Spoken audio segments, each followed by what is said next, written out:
El Valle, el hogar de los Amish y de los menonitas. A mediados del siglo XVIII, los seguidores de Menno Simon y Jacob Aarón huyeron de la persecución religiosa en Europa para establecerse en pleno Pensilvania central. Con su dedicación y arduo trabajo, ellos desmontaron el bosque y cultivaron terrenos agrícolas productivos. Para los Amish no han habido muchos cambios hasta hoy. Mantener un estilo de vida sencillo e independiente de las comodidades modernas significa para ellos piedad espiritual.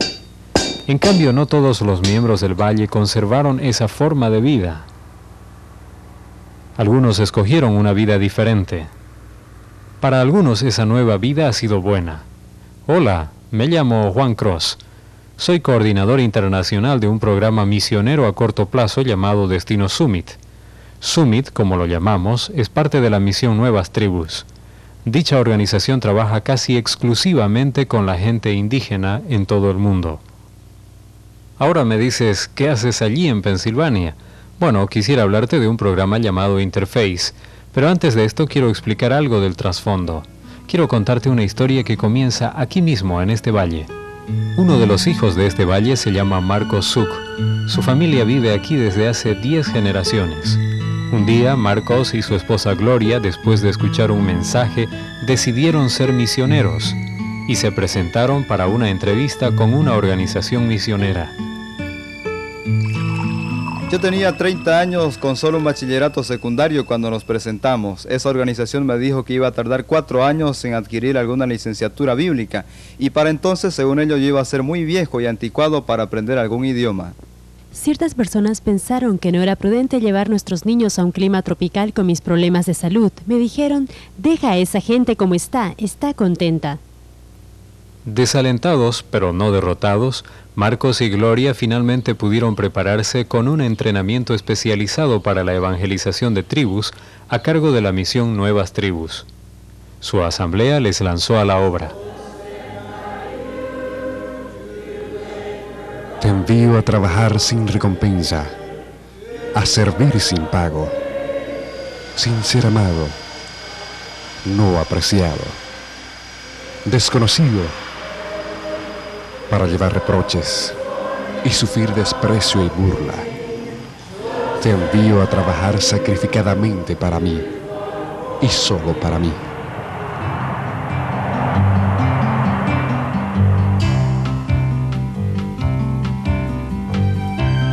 Papúa, Nueva Guinea, la isla que no se compara con ningún otro lugar. Un lugar olvidado, aislado, un bello rincón de la creación. Desde el perpetuo clima primaveral de las montañas hasta los cálidos y húmedos pantanos de las tierras bajas, con los increíbles arrecifes de coral y las lujosas y extensas playas, uno se pregunta ¿por qué no es la atracción turística del mundo? Ubicados en el aislado interior de la provincia isleña de Nueva Brighton, los Mohawk han vivido y han muerto por siglos. Esta es la gente que ha llegado a ser una parte íntegra en la vida de los Zook. Frecuentemente, la idea de lo que la vida misionera involucra es errónea. No se puede empezar a predicar la Biblia al llegar allí. Si lo haces, tendrás graves problemas y probablemente te darás cuenta muy tarde. Más bien necesitas emprender la aventura de aprender.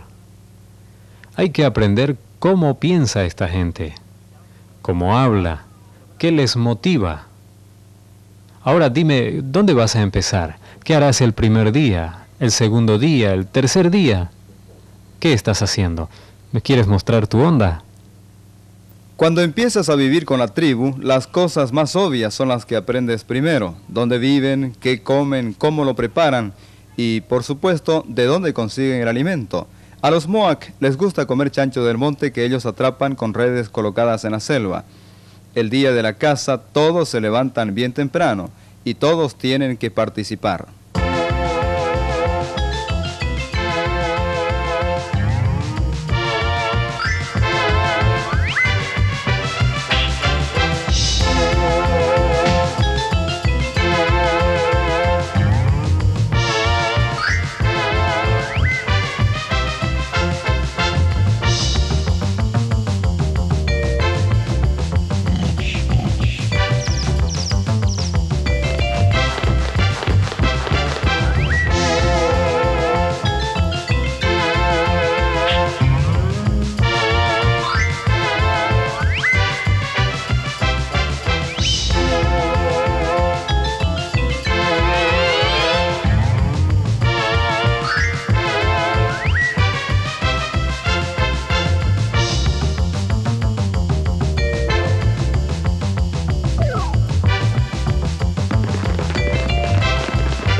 Lo que no es fácil de entender es su concepto de la vida. Aunque parecen ser alegres, esto no quiere decir que la vida no arrastra temores interiores. Solo en base a un trabajo arduo y el estudio de la cultura se logra entenderles, y muchas veces la realidad no es agradable.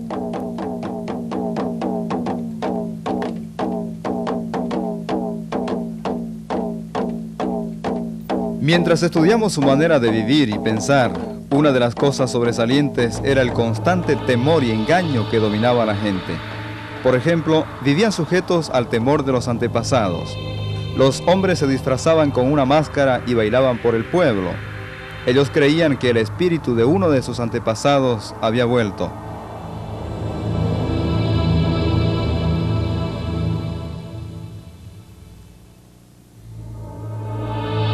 Los hombres nos contaron que las mujeres no sabían que era uno de ellos que llevaba la máscara. La escondían en un lugar especial reservado solamente para los hombres. Nos explicaron que si una mujer viera la máscara, o si ella diera a conocer que sabía que era un hombre y no un espíritu el que llevaba la máscara, para ella la pena sería la muerte.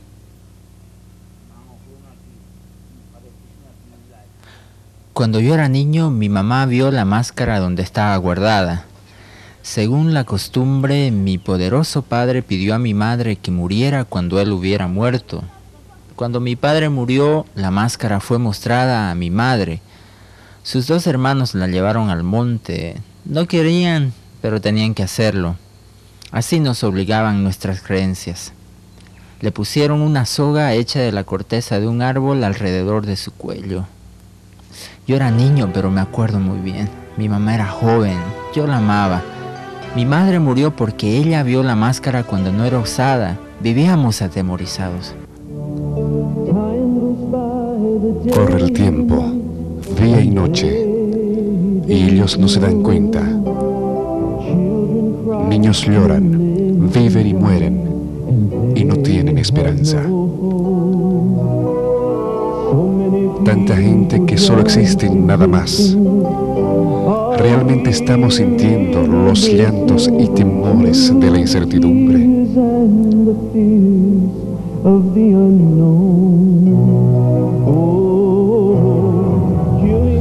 Matando para vivir y viviendo para matar, aún muriendo en su pecado. Su fe es grande, pero están equivocados. Sus dioses no pueden vencer. La gente tiembla al pensar en ellos. El sol, la luna, los pájaros, los espíritus. ¿Cómo puede ser que esa gente no sepa que Dios no quiere que nadie perezca?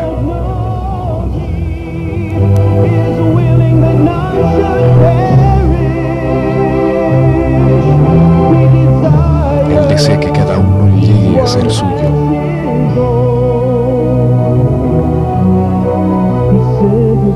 Él mandó a su Hijo para que muriera por ellos. El Hijo ahora reina al lado del trono de su Padre. Tanta gente no sabe.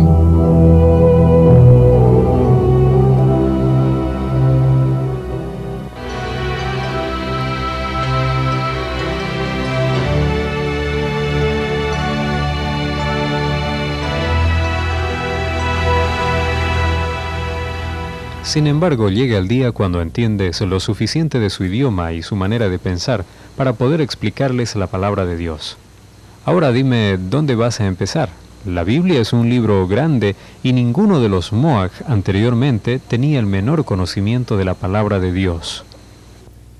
Antes de comenzar a enseñar, tuvimos que preparar lecciones bíblicas. Nuestro ayudante en el aprendizaje del idioma fue la clave para adquirir los términos bíblicos necesarios, aunque él no era creyente todavía. Aún antes de empezar a enseñar, parecía que los Mohawk sentían que iban a recibir un mensaje maravilloso. Cuando por fin empezó la enseñanza, todo el pueblo de 310 personas se reunió. No hablamos de Jesucristo hasta después de 2 meses, durante los cuales enseñamos historias básicas del Antiguo Testamento. Empezamos el primer día mostrando un mapa de su pueblo. Luego les mostramos dónde estaban ubicados los otros pueblos de los Mohawk en el mapa. A partir de esto, paso a paso les explicamos dónde estaban ubicados en relación con los otros grupos vecinos, en relación con la provincia, y la provincia en relación con el país de Papúa Nueva Guinea, y luego Papúa Nueva Guinea en relación con los países de Australia, Japón, Estados Unidos e Israel. Entonces les explicamos cómo la Biblia, la palabra de Dios, vino hace muchos años de Israel y fue llevada a Europa, y después vino de allá a ellos, los Mohawk.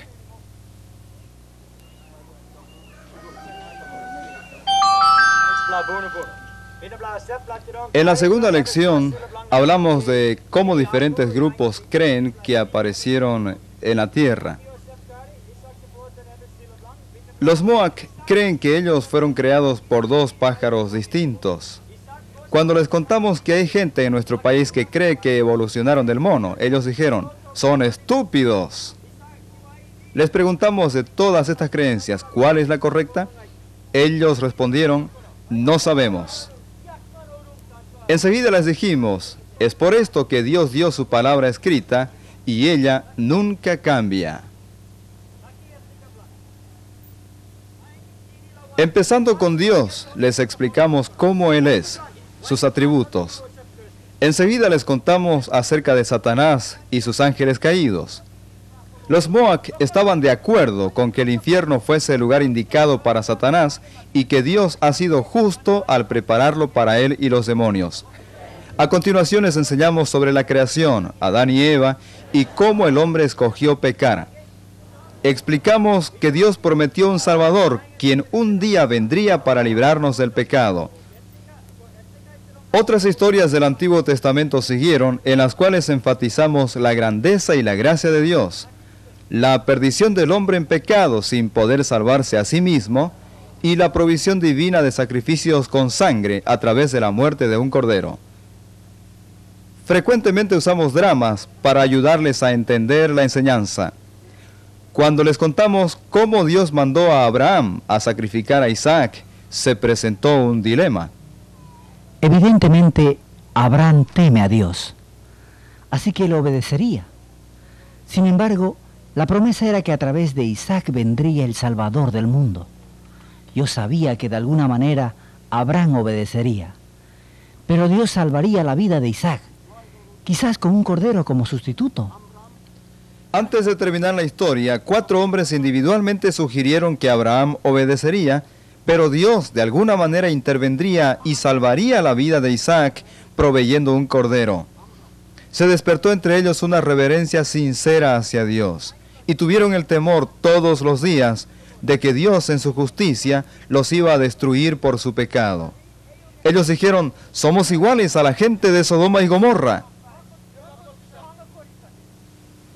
Por 2 meses enseñamos cronológicamente las historias claves del Antiguo Testamento antes de presentar a ellos a Jesucristo como el Salvador, nacido como un niño en este mundo. Mientras estudiamos la vida de Cristo, ellos se enamoraron de Él, y Jesús llegó a ser el héroe de los Mohawk. Lo amaban y lo adoraban. Durante las semanas que Marcos enseñó, ninguno de los Mohawk perdió ni una lección. Aunque la enseñanza duró 3 meses, lunes a viernes, 2 veces al día. Los enfermos eran traídos en camillas rústicas. Aun cuando una mujer estuvo por dar a luz, los Mohawk acomodaron un lugar especial para que ella estuviera cerca para escuchar las historias. El bebé nació en una de las sesiones, pero la enseñanza no paró ni un día. A veces ellos estuvieron tan concentrados que se olvidaron de comer y aún de dormir. Ellos aprovecharon de cada momento para charlar sobre el mensaje y escucharlo de nuevo a través de las grabaciones en cassette grabados a diario. Este maravilloso Jesús era perfecto, podía hacer cualquier cosa. Él era Dios. Finalmente llegó el momento de explicar cómo Judas traicionó a Jesús y cómo Jesús fue llevado delante de Pilato. La traición de Judas inquietó a los Moac. Sin embargo, ellos creyeron que de alguna manera Jesús iba a escapar. Esa fue la última historia antes de presentar el Evangelio. Al final de la historia dijimos: mañana terminaremos nuestra charla.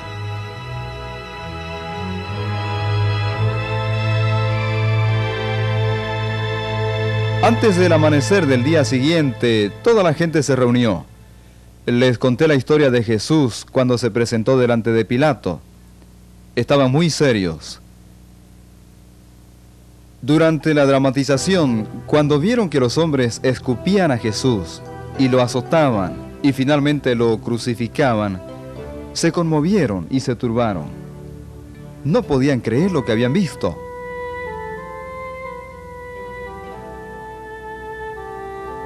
Por causa de que la muerte y el derramamiento de sangre son tan significativos en la historia del Evangelio, acomodamos un globo con agua colorada para que a su debido tiempo reventara y escurriera.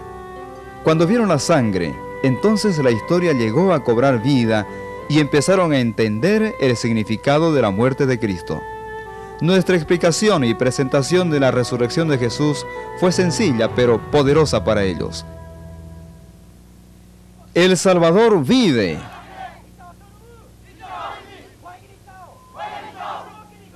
Entonces volví a repasar las historias del Antiguo Testamento, empezando con Abel. Les expliqué que Jesús es nuestro sacrificio perfecto, de la misma manera como Dios aceptó el sacrificio de Abel. Cuando finalmente llegué a la historia de Abraham e Isaac, les dije: escuchen, así como un cordero real fue el sustituto para Isaac, así también el derramamiento de la sangre de Jesús y su muerte ha sido el sustituto para ustedes. En ese momento se dieron cuenta. Pude ver y escuchar que decían por toda la multitud: lo creo, lo creo, lo creo. Me paré en medio de ellos y les pregunté qué pensaban. De todas partes escuché reacciones como esta.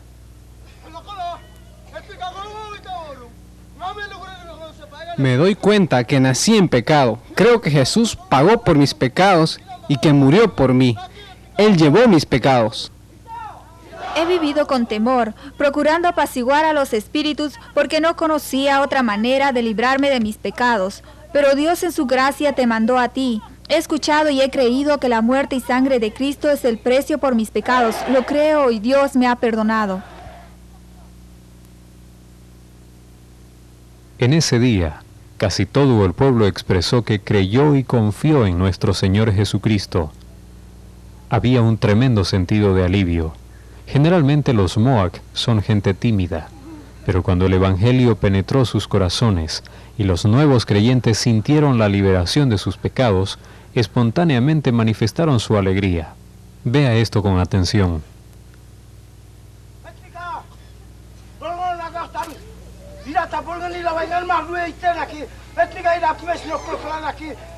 El jefe del pueblo cuenta que él también cree que Cristo pagó por sus pecados. Itao quiere decir es la verdad, es bueno, es muy bueno.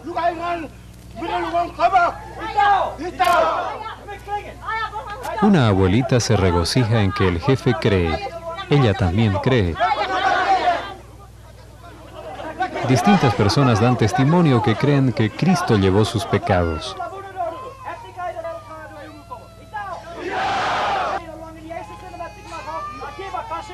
Marcos les dice que si en verdad están creyendo, entonces la palabra de Dios les dice que son perdonados de sus pecados. Y Town es bueno, es verdad. Espontáneamente se regocijan. Duró por 2 horas y media.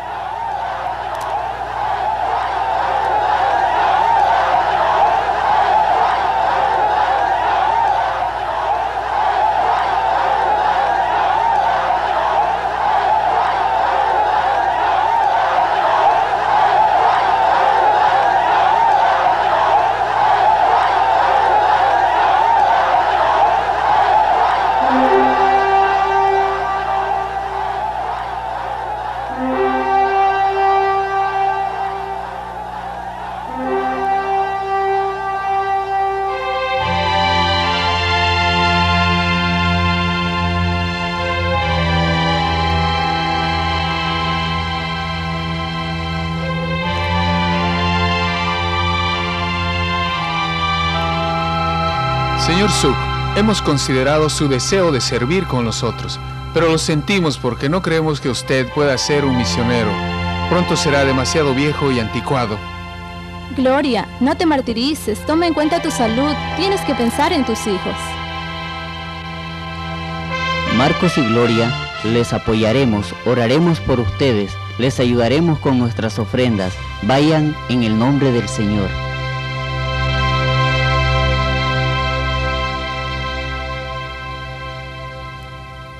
Hoy les cuento mis pensamientos. Estoy muy feliz que Dios nos mandó a ustedes, los misioneros. Vinieron con la palabra de Dios. Yo confío en la muerte y sangre de Cristo como el pago de mis pecados. Estamos en las manos de Jesús y eso es muy bueno. Ahora se los cuento para que lo sepan muy claramente.